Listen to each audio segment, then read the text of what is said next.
So, nakasakay kami sa camel. Dito kami sa desert. It's my first time. So, nakakatakot.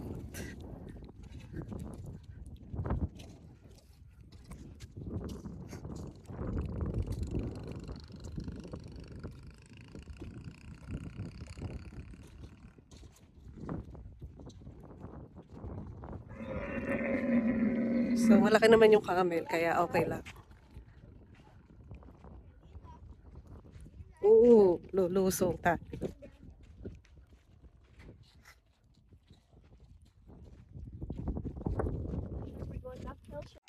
So, ito naman yung ating i-explore ngayon, ang pagsakay natin dito sa camel. Yan, nandito tayo ngayon sa Agape Luxury Camp, Marrakech, Morocco. So, welcome sa Morocco, guys. So, samahan niyo ako dito sa desierto at ating i-explore. Ay, ang makikita rin naman talaga ay desierto. Wala nang iba. So, puro kalbo-kalbo talaga. So, hindi ko rin alam kung bakit wala nga tumubong puno dito. So, tara guys, ikutin natin itong bulubundukin na disyerto dito sa Morocco, Marrakech, Agape Camp.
So guys, matawa-tawa lang ako dyan ha, pa-video-video, pero masakit yung aking puwet.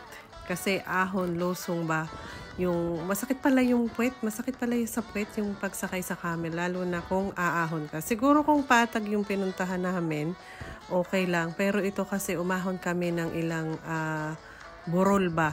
So, ahot lusong kami dyan sa burol. So, nakakangimay pala yan ng puwet, masakit din sa puwet sumakay. Pero maganda naman yung upuan kasi malapad siya. So, ito yung ating isang malupit na experience dito, first time. So, nakakakaba rin yung pagtindig ng camel, kung paano siya titindig at kung paano ka may technique na sasabay doon sa camel. So, kailangan may technique at susundin mo yung technique na yun. Pagka tumindig yung camel, and then pagka ibababa ka. So, kailangang sundan natin yon. Kasi kung hindi, baka mabali yung ating likod kung titigasan natin yung ating katawan. So, yon ang ating isang malupit na experience dito sa Morocco.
So, hindi na rin pala ako nakabidyo ng mahaba talaga kasi palusong na kami. Sobrang hirap pagpalusong kasi nga feeling ko talaga mahuhulog ako doon sa paglusong kasi kapit na kapit ako doon sa hawakan ng camel. So, natatakot ako kaya kaunti lang yung video natin palusong. So, paakyat okay lang pero yung palusong, hirapan din ako kasi ang hirap talaga.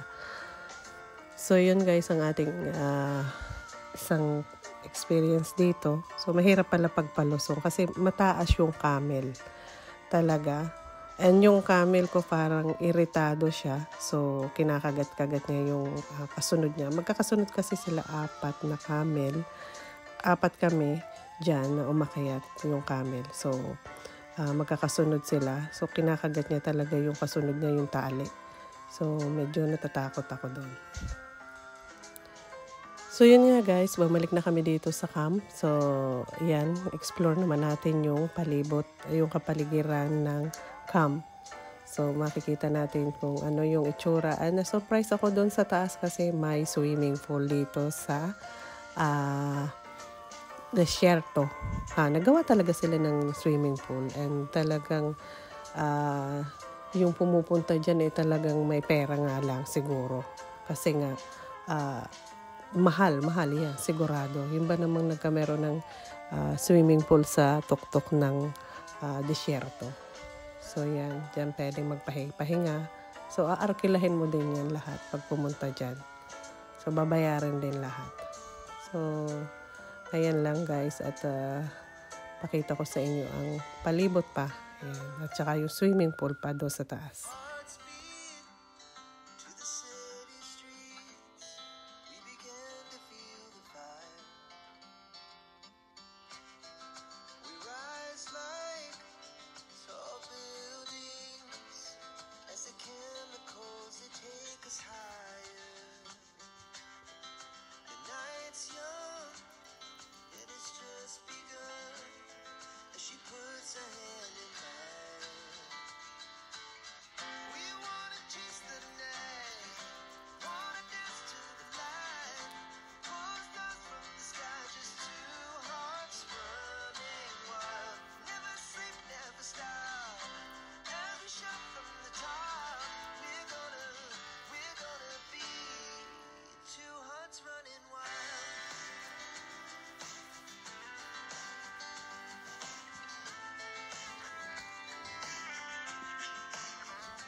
So, ito na yung sinasabi ko na swimming pool. Napakaganda.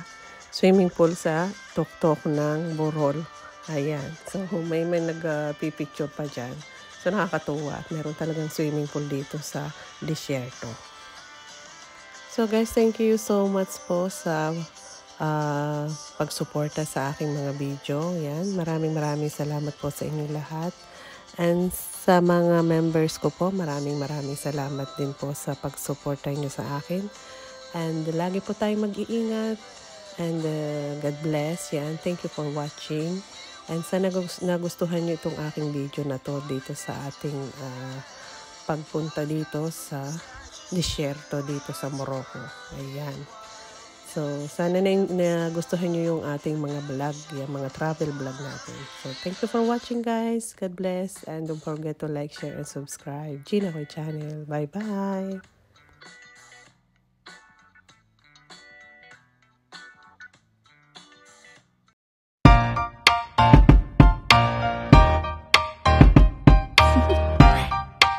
Do you want to know?